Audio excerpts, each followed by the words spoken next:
സർവത്ര ഗോവിന്ദനാമസങ്കീർത്തനം. ഗോവിന്ദ ഗോവിന്ദ. ദശകം 32. മത്സ്യാവതാരം.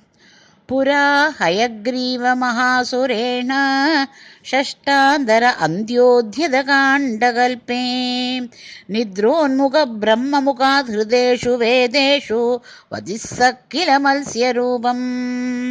നാരായണ നാരായണ നാരായണ നാരായണ നാരായണ നാരായണ നാരായണ നാരായണ. സത്യവ്രതസ്യ ദ്രമിളാധിഭർത്തുഃ നദീജലേ തർപ്പയതസ്തദാനീം കരാഞ്ജലൗ സഞ്ജലികാകൃതിസ്ത്വം അദൃശ്യത കശ്ചന ബാലമീനഃ.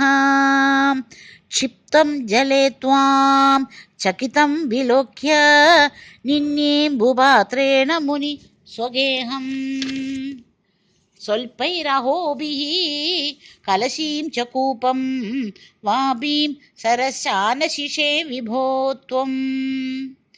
യോഗപ്രഭാവാത് ഭവദാജ്ഞയൈവ നീതസ്തതസ്ത്വം മുനിനാ പയോധിം പൃഷ്ടോ മുനാ കൽപദിദൃക്ഷുമേനം സപ്താഹം ആസ്വേദി വദൻ അയാസി.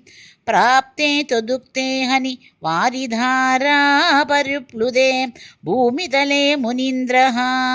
സപ്തർഷിഭിः സാർദ്ധം അപാരവാരിണീ ഉദ്ഘൂർണമാനഃ ശരണം യയൗ ത്വാം. ധരാം ത്വദ് ആദേശകരീം അവാപ്താം നൗരൂപിണീം ആരുരുഹസ്തദാ തേ തത്കമ്പകമ്പ്രേഷു തചേതേഷു ഭൂയഃ ത്വം അംബുധേർ ആവിരഭൂർമഹീയാൻ.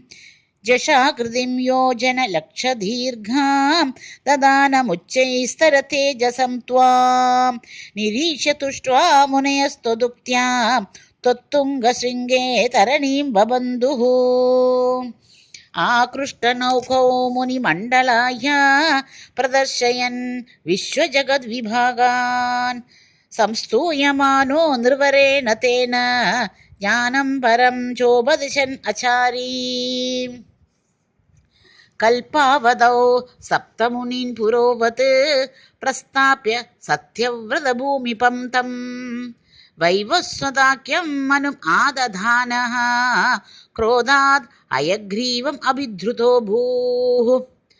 ത്വത്തുംഗശൃംഗക്ഷത വക്ഷസം തം നിവാത്യ ദൈത്യം നിഗമാൻ ഗൃഹീത്വാ വിരിഞ്ജിയേ പ്രീതഹൃദേ ദദാനഃ പ്രഭഞ്ജനാകാരപദേ പ്രപായാഃ. സർവത്ര ഗോവിന്ദനാമസങ്കീർത്തനം.